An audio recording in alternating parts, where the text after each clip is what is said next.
Greeting Facebook lovers. I'm Benjamin Bryant from Bryant McKinnon Lawyer, and this is my partner in crime, Heather McKinnon. How are you? We are here, Heather, to discuss the launch of our 31st episode of our podcast program, The Family Matters Show. This episode is on getting support, particularly free or low-cost support, which is pretty important when people are separating, because separating is one of the hardest times of people's lives and of course can lead in times of crisis. And I guess that's one of the intentions of our show, right, is to get information out there, to get some low cost or free in this circumstance, information out there. It's so important, isn't it? Yeah, and it's often a barrier to people getting help is that they just fear that it's going to cost money, and that's one of the things they're really struggling with. So it's an excellent episode, and it also means we've centralised those resources on the website so that you can find them easily. That's right. And I guess one of the benefits of the podcast and doing Facebook and on our website and things is that, you know, the barriers that you mentioned, it's not just necessarily financial. You might be geographical, you might be remote, or even, you know, a lot of people seeing a lawyer or seeing a counsellor or something like that makes it real. You know, that's the first big step. So this is a great opportunity to get into people's ears while they're doing the ironing or driving to work or doing something like that. In a non-threatening way. I mean, it never ceases to amaze me when I go out to reception to meet a new client and they come into the room, we shut the door and they suddenly start crying and it shocks them.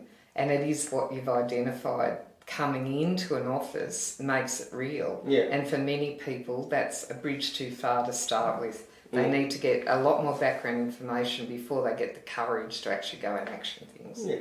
And Heather, on this episode, we talked about the difference between counselling and mediation, yeah? Yeah. So, you know, counselling's all about you examining where you are at a particular time in your feelings and looking at the relationship and how you might change the way you relate, whereas mediation is recognising that there is a dispute and trying to work out a method of moving forward. So they're very different things and they happen at different times during the separation process. That's right. And it kind of goes off the back of our last episode that we recorded with Elizabeth Shaw, who is the CEO of Relationships Australia, New South Wales, addressing that really crazy question, do I stay or do I go? And I guess the counselling and mediation is kind of on either side of the answer of those questions. And other differences that we kind of explored in this show, Heather, is the difference between a counsellor, a psychologist and a psychiatrist. And we went through when it's appropriate, how to reach out to these people at different times. And we've also discussed that in a previous episode. So I encourage everyone to check out our previous episodes on counselling and seeing a psychologist and psychiatrist. And Heather, we talked about when separating, sometimes things are critical. Things are urgent, there's a time of crisis, and we talked about who to call in those circumstances. What are your top referrers there? Who do you call in a time of crisis? If there's violence or threats of violence, the police absolutely don't muck around, because we know Triple O is going to save your life if you're in a really serious situation. Then I think for me, watching people in regional areas, GP, if you've had a relationship with a GP, go and see them, because they're usually well connected in the community. They know you and they'll help you work out which agency is going to help you the most. And finally, I think strong, functional friends or family who do not descend into chaos and just tell you what you want to hear. You need trusted allies, friends or family who are really wise people, and they're often hard to find, but they're very easy to identify.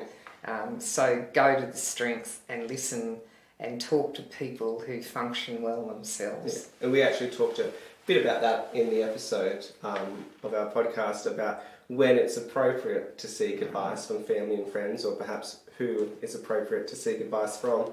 And finally, Heather, we ended the episode with getting help for kids and what may be available for them. Yeah, and there's all the links to the agencies depending on whether you've got children in infants, primary or adolescents. So Kids Helpline, Headspace, talking to school counsellors. So we had a bit of a discussion about all of those people within communities that are there to help kids transition when their family's in crisis. And also check out your local library. Yeah. Yeah. Heather, I think that's a pretty good rundown of what episode 31 of our podcast entails. The full show is available wherever you get your podcasts, or of course you can jump on our website, bryantmckinnon.com.au. Next month we're going to be talking to Jess and Jem on our team about how to juggle parenting and work. So that'll be a good episode, and one I think will resonate, and people will be able to share with people something that happens, especially with separating couples.